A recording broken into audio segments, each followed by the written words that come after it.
Ngithatha ithuba lokubingelela ubaba umfundisi nomndeni wakhe nabefundisi abanye abakhona lapha ebandleni. Ngiyanibingelela nonke egameni lenkosi yethu Jesu Kristu. Siyabonga uNkulunkulu ukuthi-ke sithole ithuba lokuba sibe khona lapha phakathi kwenu sizohlanganyela nani sidumise uNkulunkulu ndawonye. Siyabonga. Unkosikazi lapha-ke siyangikhumbuza ukuthi-ke ucela ukuthi ngisho ukuthi-ke sifisa ukubonga kakhulu isapoti enipha abafundi bethu ubaba uMsulunyane nonkosikazi wakhe lapha ebandleni.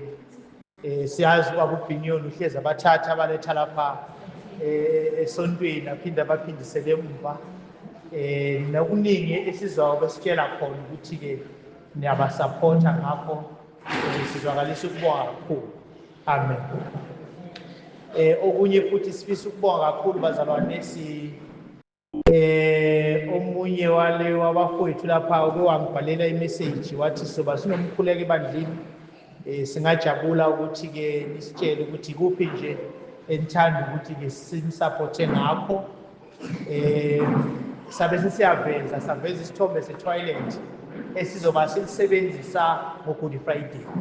So-ke siwubonile-ke umnikelo ovela la ebandleni. Sizwakalisa ukubonga kakhulu, uNkulunkulu anibusise nokuthi uNkulunkulu futhi anandise kakhulu. Amen. Ngicela-ke sivala amehlo-ke sithandaze.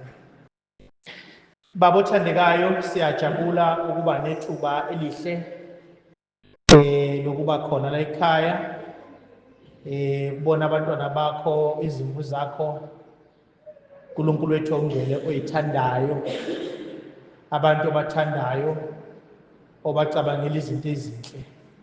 Siyajabula nathi ukuthi sibe kanye nabo, sihlanganyele kanye nabo. Siyabonga futhi ukuthi uthe wena ibandla lakho uzolakha, wathi amasanga eDC awayikulahlula.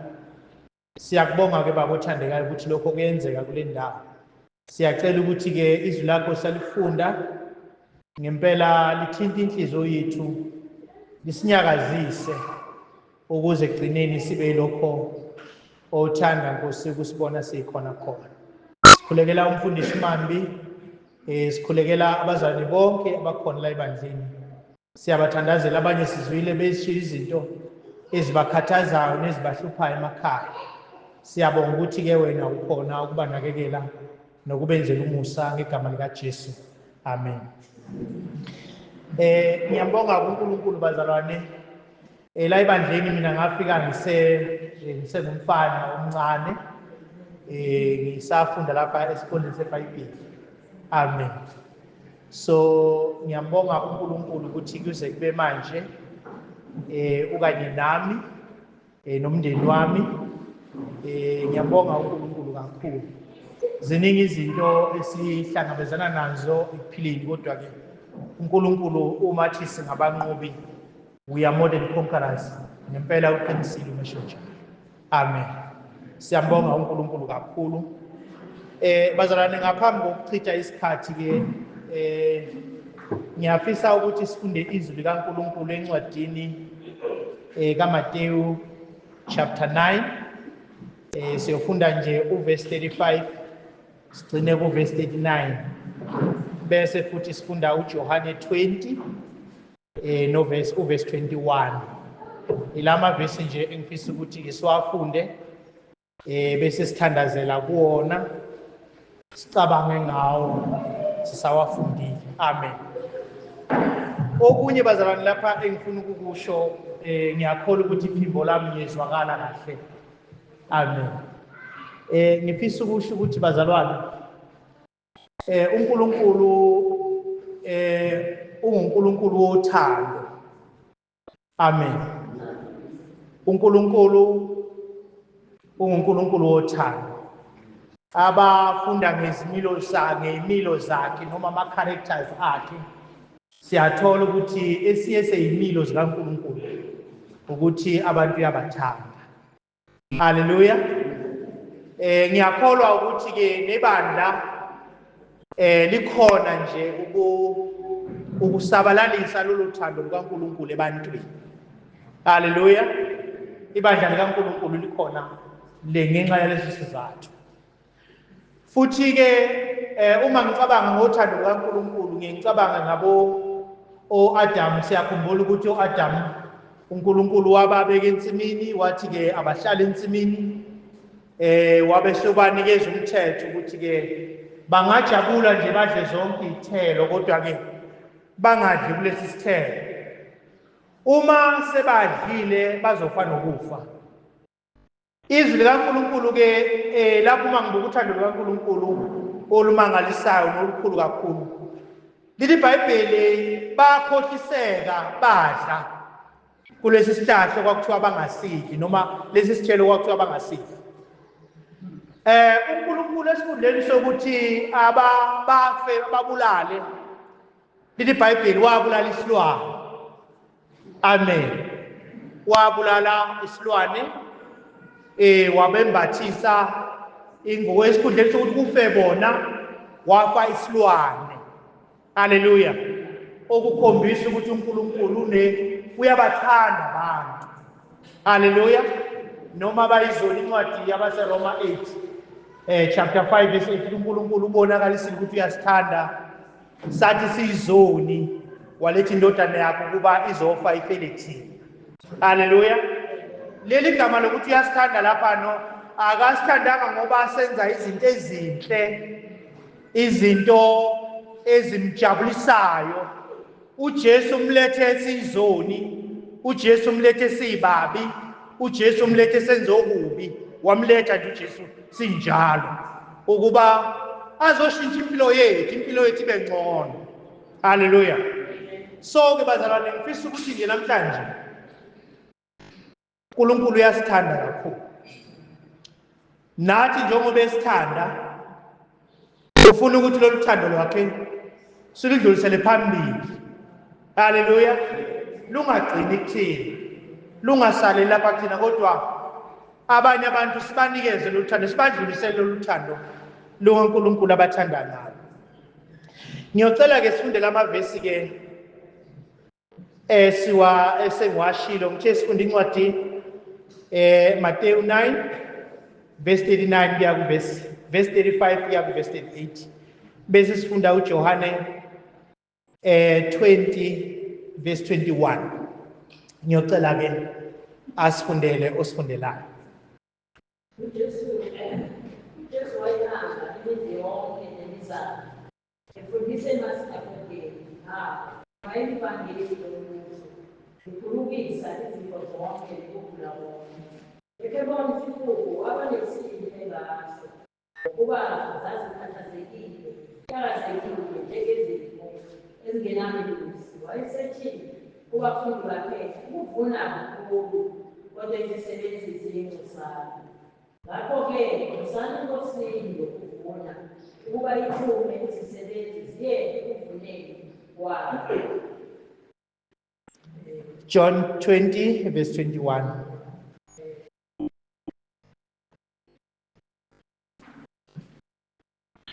Khona uJesu wabuye wathi kubo, ukuthula kube kinina njengokuba ubaba eyithume mina, nami ngiyalithuma nina. Amen. Lapha bazalwane kulama vesi asikhombisa uthando lukaNkulunkulu ukuthi uNkulunkulu usilethele uJesu. Leli vesi lokugcina uthi ke uNkulunkulu uthi uJesu kubafundi bakhe ebavalelisa esezobuyela ekhaya ezulwini. Uthi ke niyakhumbula ukuthi uBaba ibengithumile phakathi kwenu. Haleluya. Niyakhumbula ukuthi uBaba benze njani? Ibengithumile. Laba bantu akhuluma nabo uJesu kade nabo iminyaka emithathu esebenza nabo edlulisa uthando lukaNkulunkulu ebantwini. Haleluya. Nina ke ningofakazi bokuthi uBaba kade ngithumile phakathi kwenu. Nikubonile lokho. Haleluya. laba bangama-eyewitness bakhuluma bangabantu abayibonile le nto uJesu ayenza phakathi kwabo. Uthi-ke ubaba kade engithumile phakathi kwenu. Isikhathi sami-ke mina sesiyangiphelela manje sokuthi kube la emhlabeni ngibe kanye nani. Ngakho-ke nani-ke manje sengiyanithuma manje ukuba nidlulise lolu thando lukaNkulunkulu ebantwini. Haleluya. Sengenze njani? Ngiyanithuma ukuthi-ke dlulisani lolu thando lukaNkulunkulu kubantu. Haleluya. Bazalwane, kale ngikhuluma nomsinyane lapha ekuseni ngisho ukuthi thina we are cold, siyabanda. Haleluya. Singabantu ababandayo. Besikhuluma sithi-ke sihleli kwenye indlu sibona indlu lapha phansi kamakhelwane wethu. Sengithi-ke mina uma le ndlu kamakhelwane wethu siyila singayibona ishiswa umlilo, singenze njani? Singathula nje sibuke ishe indlu kamakhelwane, noma singamemeza kakhulu? Haleluya. Uma ngempela sikhombisa ukuthi sinothando lukaNkulunkulu, siyamthanda uNkulunkulu, lolu thando lukaNkulunkulu kumele siludlulisele kubantu. Kumele ukuthi singathuli ngomakhelwane bethu, kumele singathuli ngabangane bethu, ngoba siyazi ukuthi uma bangalwamukeli lolu thando lukaNkulunkulu, bangamamukeli uJesu owuthando lukaNkulunkulu, siyazi ukuthi isiphetho sabo siyina ngithi. Siyakwazi lokho. Lithi iBhayibheli lapha baya khona kukhona ukukhala nokugedlela kwamazinya ngithi. Impethu yakhona ibadla ubusuku nemini. Umgodi abayowulanda kuwo umgodi ongena is a bottomless pit. Haleluya. Umgodi lapho umuntu angena khona angeke azothola ukuphumula khona, uyoba arola ngaso sonke isikhathi. Siyakwazi lokho angithi. So-ke uma-ke sikwazi lokho njengabantwana bakaNkulunkulu, kumele ukuthi simemeze angithi. Kumele ukuthi sikhulume angithi. Kumele ukuthi singathuli. Kumele ukuthi singathuli, siqhubeke sikhuluma, sibakhuthaze ukuthi uNkulunkulu uyanithanda kodwa akajabuli ngendlela enikuyona, ngendlela la imphila khona. Haleluya. Lapha-ke esifunde khona-ke iBhayibheli emveni kokuthi uJesu sibonile ukuthi abafundi bakhe kuMateyu 5 uqalile wabafundisa ukuthi kusho ukuthini ukuba ngumKristu angithi. Kumele ukuthi aphile kanjani omthandayo uNkulunkulu nozibekele enkosini. Uma ufunda uverse 8 uchapter 8 siyabona iBhayibheli lithi-ke uJesu wayeseqala manje enza the practical lento ekade bafundisa yona. Haleluya.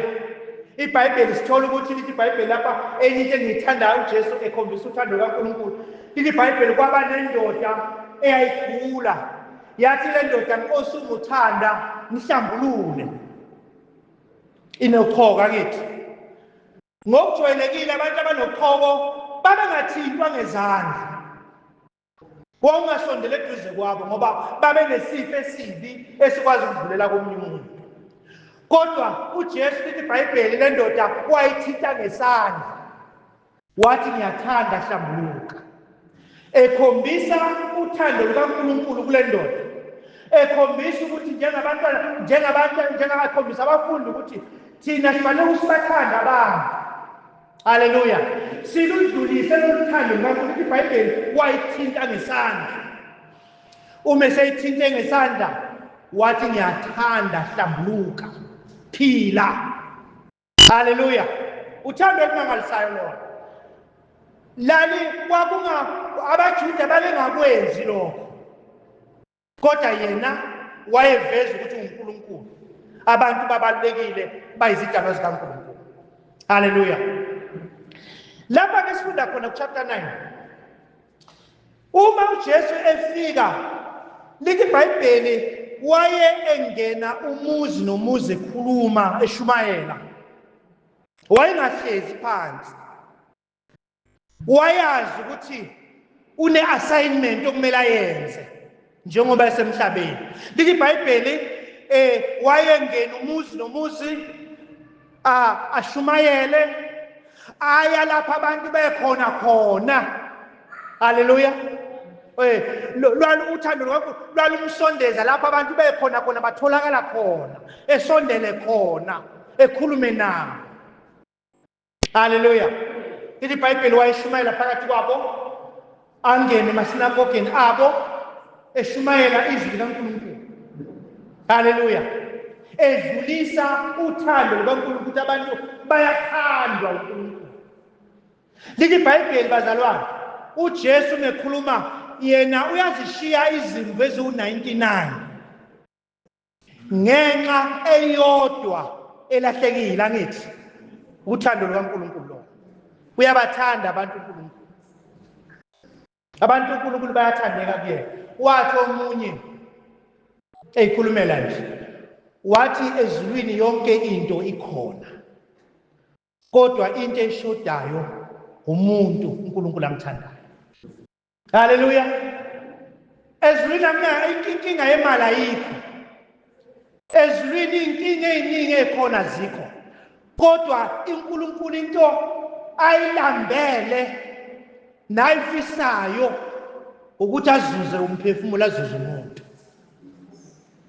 Haleluya. So mina ke bazalwane ngithi ke asibe nayo lenhliziyo kaJesu yokuthanda abantu. Akwanele ukuthi sisho ukuthi sikhulume, kulula ukukhuluma amagama ukuthi siyabathanda, kodwa asibatshela amaqiniso okuphila. Asisondele lapho bakhona khona, sisondele lapho bakhona khona. Haleluya. Lithi iBhayibheli ke uJesu wayengena engena umuzi nomuzi, i-village ne-village, aya lapho abahlanganyela khona, ekhuluma futhi. Lithi iBhayibheli ke uma ebabona, lithi iBhayibheli kwabe sokuza abantu abaningi kuyena. Haleluya. Laba bantu ababezayo babengajabulile, ubuso babo babukhombisa inkinga, ubuso babo babukhombisa ukuthi bahluphekile ngaphakathi. Haleluya. Banayo imali kodwa kukhona okushodayo, banakho ukudla kodwa kukhona okushodayo, banayo imizi kodwa kukhona okushodayo. Lithi iBhayibheli wababona ke beza kuye benjalo, beza bekhathazekile, beza impilo yabo ibuhlungu kakhulu. Haleluya. Lithi iBhayibheli babe njengezimvu ezingenaye umelusi. Babe njalo uma ubabuka isimo sabo, babe hluphekile benjalo. Bazalwane, thina esesimamukela uJesu, thina esesiyinikele uJesu, ngempela kukhona into esingayenza. Haleluya. Thina esimamukela uJesu ngempela kunjani bazalwane na? Kukhona uNkulunkulu angasebenzisa mina kulaba bantu elithi iBhayibheli badabukile, bakhathazekile, noma imali benayo, bakhathazekile, bahluphekile enhlizweni zabo. Sinalo ikhambi. Haleluya.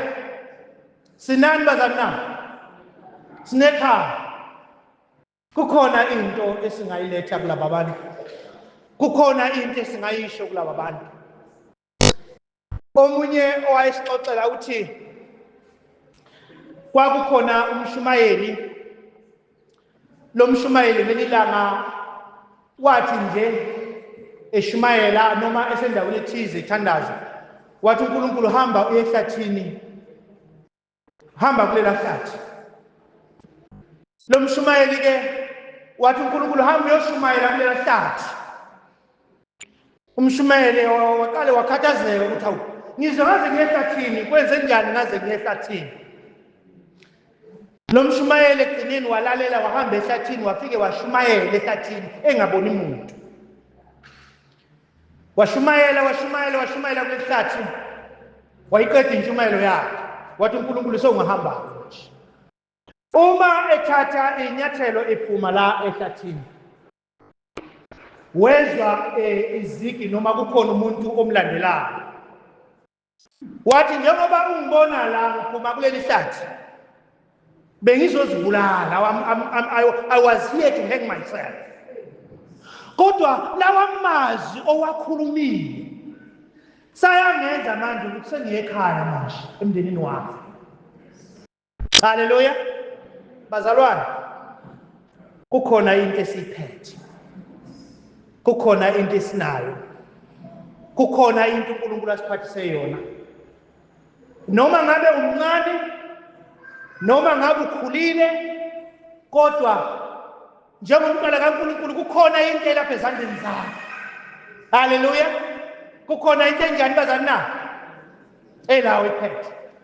Intombazana kwaIsrayeli encane nje kuthiwa uma ifika lapha yayikhona khona yabona umphathi wayo ephethe ukhoko. Haleluya. Yathi ke lentombazane yakhuluma nomama. Uyazi ubaba uma ngavele nje kumprofeti kaIsrayeli lenkinga anayo ingaxazululeka. Haleluya. Intombazane engakanani lena? Intombazane encane. Kodwa incane nje inayo isolution. Haleluya. So ngithi ke bantwana bakaNkulunkulu zimbuzi kaNkulunkulu. iBhayibheli lithi uthando lukaNkulunkulu lutheliwe ezinhlizweni zethu. Uthando lukaNkulunkulu njani? Uthando lukaNkulunkulu lulapha kithi. Uthando lukaNkulunkulu siluphethe lulapha enhlizweni zethu.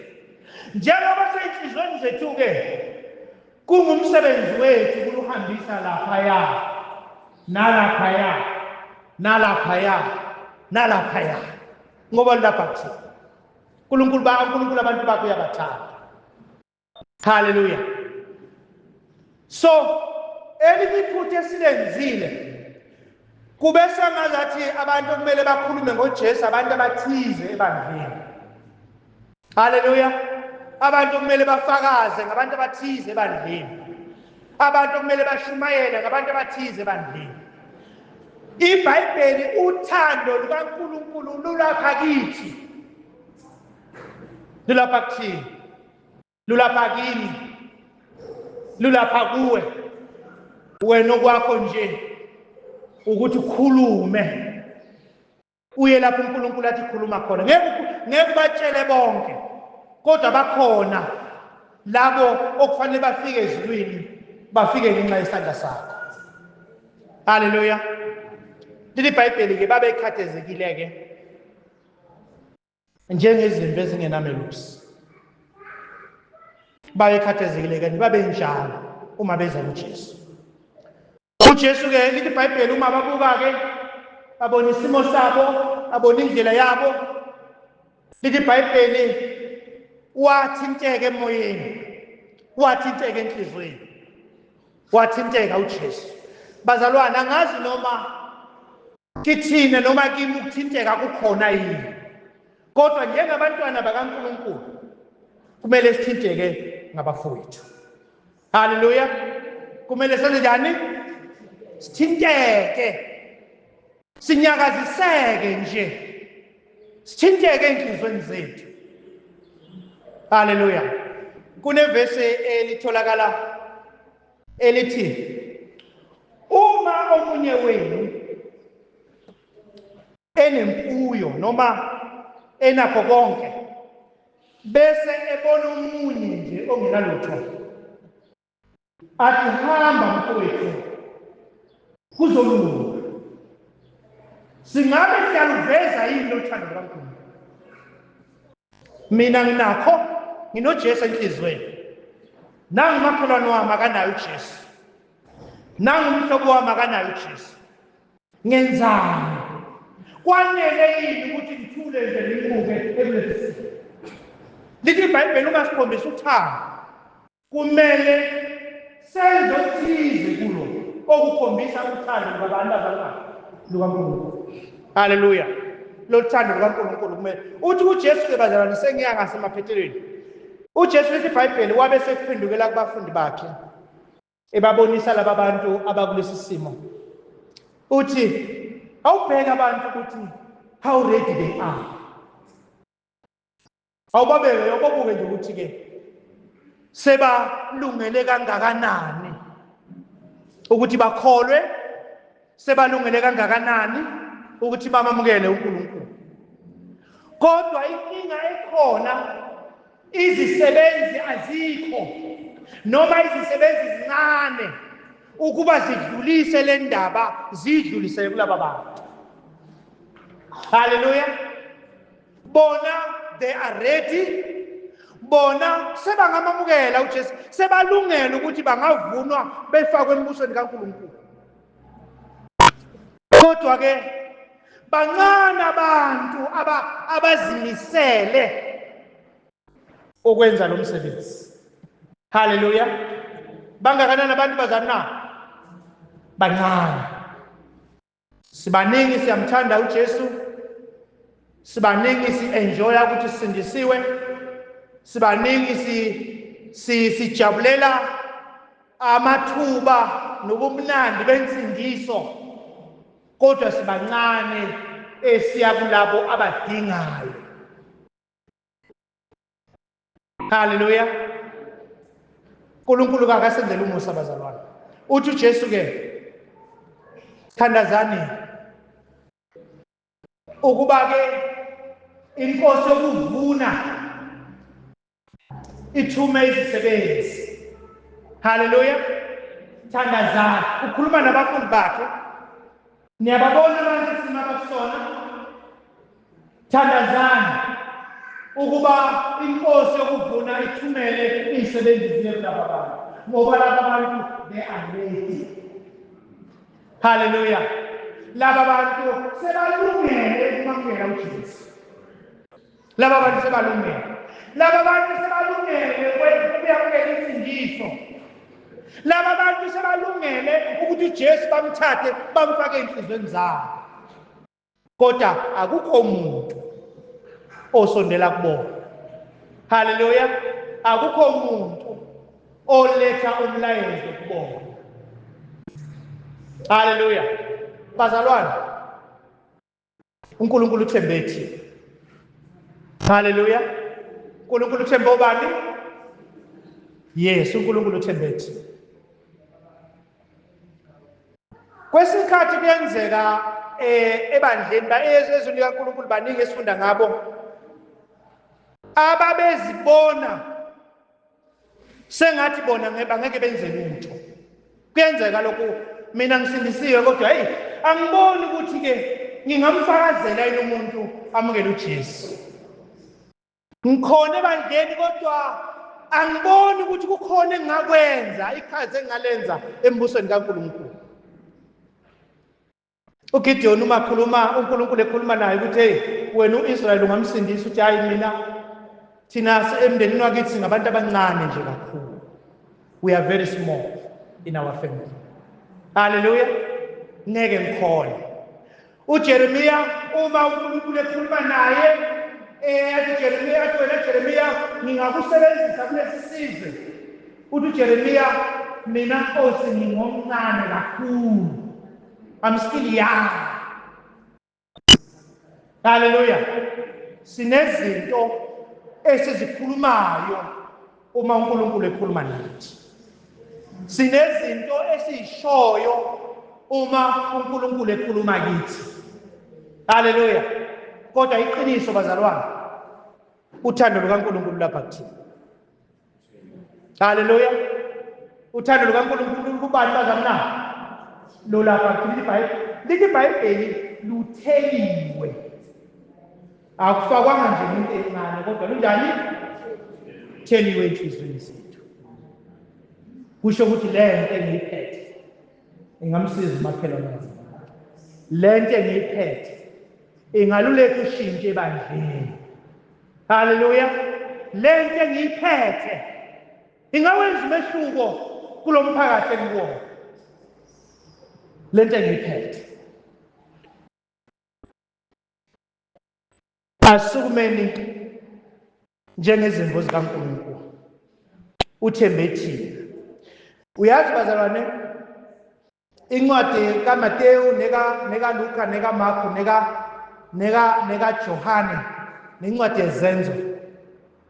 uNkulunkulu uma uJesu ehamba ukhuthaza abafundi ukuthi abahambe bayokwenza umsebenzi. Laba babhali bonke bayayiphinda lento ukuze ingene kahle lapha kuthina. Into ke abafundisayo bathi into uma uyiphinda izingene kulabo ofuna ukuthi ingene kubona, nangithi. So kukhona esingakwenza. Kukhona ongakwenza. Ungazibukeli phansi.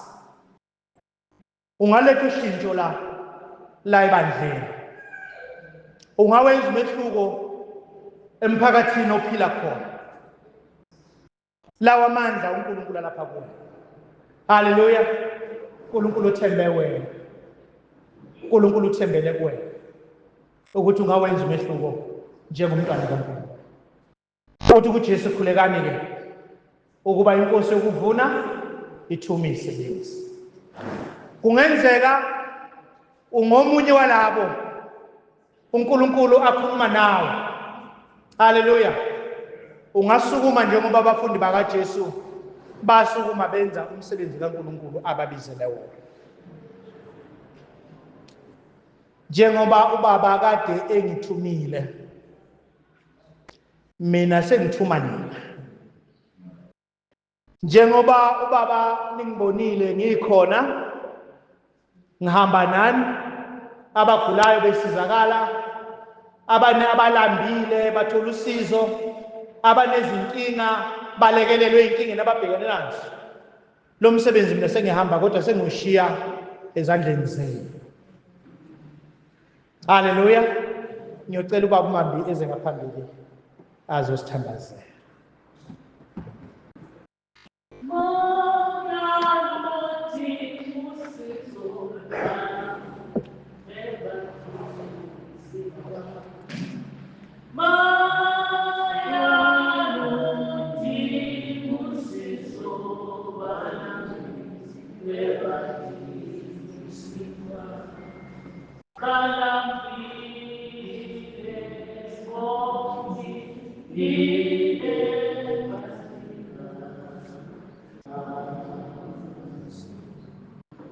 Asikhuleke. Baba wethu ongcwele, seNkosi yethu Jesu Kristu, izwi lakho libekiwe phambi kwethu. Usikhumbuza baba ukuthi usithandile futhi lolo thando osithande ngalo uluthelile ezinhliziyweni zethu ngomoya ingcwele esingiphiweyo. Baba, lolu thando usiphe lona baba ukuba kube yilona esidluliselayo kubantu. Baba, kuyasimangaza uma silizwa lelizwi ukuthi amasimo avuthiwe alindele ukuvunwa. Siyacabanga baba wethu uthandekayo ukuthi kukhona izinto eziningi ezisikhalisayo uma sizibuka. Sithi kunje emhlabeni sibuka abantu abadlala izimo ngezimo ezimbi zokonakala kulelizwe. Silibale kubabaza lokho. Kepha baba manje yasikhumbuza ukuthi sinekhambi thina. Labo bantu balungele. They are ready to receive your word. Baba wethu ongcwele, siyakhuleka ukuthi ake kubeke ezinhliziyweni zethu ngamunye ngamunye ukuthi lapho sibona khona kunenkinga eyenziwa yisono, sikhumbule ukuthi here I am, I'm the solution. Ebekwe uNkulunkulu kule ndawo, ngibekwe lapho ukuze ngisombulule le nkinga. Ukusombuleka kwayo ukuba lo muntu ngimnikeze, ngimazise ngalolu thando olusenhliziyweni yami engilunikeziwe yiNkosi uJesu. Siyabonga Baba wethu ongcwele, siyakhuleka ukuthi awukwenze kube umlilo wothando obusa inhliziyo yalowo naloyo khona lapha endlini namhlanje. Iloyo naloyo osebandleni lakho kubantwana bakho, wherever we are, lapho sikhona Baba wethu othandekayo, sazi ukuthi sikhona ukuba sibe yi-solution ezinkingeni ezibabazwayo ezweni ukuthi sikhona. Singalibali ukubabaza thina, size ngoba siza nekhambi esilaziyo ukuthi lona ikhambi eliyinkosi uJesu, owafayo wavuka, ophilayo, okwaziyo ukulisiza izwe lakithi. Siyakubonga Baba wethu othandekayo ngaleli zwi. Siyakubonga abantwana bakho abathumele phakathi kwethu namhlanje. Siyakubonga ngomfundisi uKhoseka esalibekile izwi, kwangathi iNkosi yethu engcwele lingalawula libuse inhliziyo zethu njalo, sihlale sinalokho ukuthi here we are the solution ezinkingeni esikhona kuleli zwe. Siyacela-ke Baba ukwenze lokho, ukuba udumo lube kuwe naseNkosini nomsindisi wethu uJesu Kristu. Amen.